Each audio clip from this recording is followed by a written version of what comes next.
In hardware engineering, a returning paradox exists.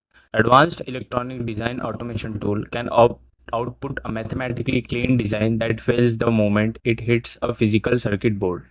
When the physical testing probe makes the contact with the board on the bench, the theoretical model meets the physical constraints of the substrate. Simulation often operate in a frictionless environment, failing to account for how copper heat and distance interact during high-speed oper. We can measure the scale of this discrepancy by comparing the theoretical signal against the actual hardware output using a wave analysis. This chart compares the two signals side by side. On the left, we see the pristine square wave from the simulation. On the right, the actual oscilloscope capture of that signal shows severe degradation cost. When a physical output deviates from the model behavior, the hardware module loses its structural integrity and timing margins collapse and logical gates begin registering false values. These failures are driven by variables.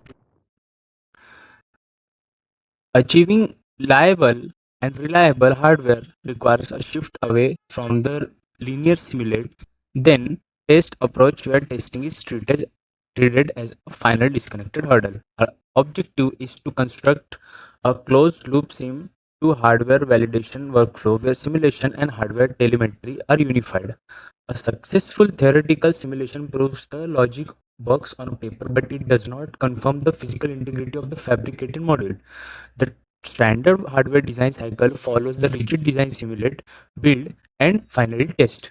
This sequential path assumes the simulation is a complete representation of the reality. Often, engineers only discover the limitation of their module during the final test phase, leading to expensive redesigns. And standard EDA tools typically calculate behavior using idealized components and zero resistance traces. These ideal conditions disappear the moment the logic is translated into a physical PCB layout and silicon fabrication. Fabrication introduced parasitic interference, unintended capacitance, and inductance that emerge from the physical geometry of the copper and substrate. In the physical domain, isolated copper layers can still interact. So, electromagnetic fields bridge the gaps between traces, warping and signal and introducing noise. These variables compound across millions of gates. A microsecond delay on the one trace can desynchronize the entire system architecture. Hardware failures frequently originate in the gap between the modeled logic and the physical physics of the board. To bridge this gap, we implement pre-hardware correlation. This involves mapping the physical constraints of the intended trace layout back into the mathematical simulation environment. We use parasitic extraction to pull data regarding unintended resistance and capacitance from the layout and feed back to the simulator. When we then use these metrics to intentionally degrade the simulation data, forcing the model to account for a real-world limitation. By modifying the baseline data, we shift the simulation from predicting an ideal state toward predicting the actual physical reality of the board, showing expected degradation before the hardware is built. Finding this signal issue in a software allows for rerouting and layout adjustment without the cost of physical fabrication cycles. A robust simulation architecture is measured by its availability to accuracy predict these physical failure modes. While parasitic extraction handles the geometry, it cannot predict how a system will behave under a dynamic time variable loads. We need to test the logic within the real-time dynamic system where inputs and the power demands fluctuate constantly. This requires an emission layer using a hardware in the loop or HIL prototyping. HIL uncovers the time errors and the voltage drop that occur during a high-speed operations error that static simulation often miss. By running the models core logic on a programmable hardware in real time, we force these hidden dynamic errors to surface. The emulation node sits between the simulations and a final physical build, acting as a secondary validation gate. Here, a physical controller interacts with a simulated environment at actual clock speed, revealing how the hardware responds to the rapid stream of data.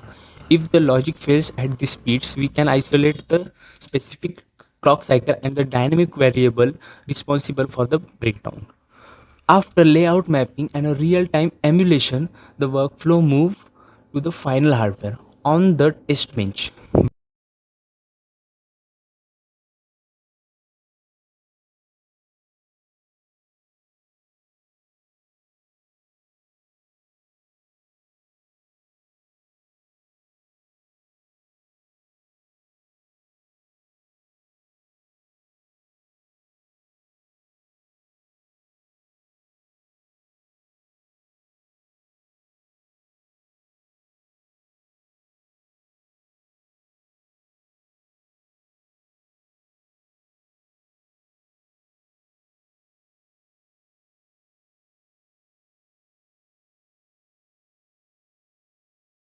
Becomes a data source that reconnects with the initial simulation engine.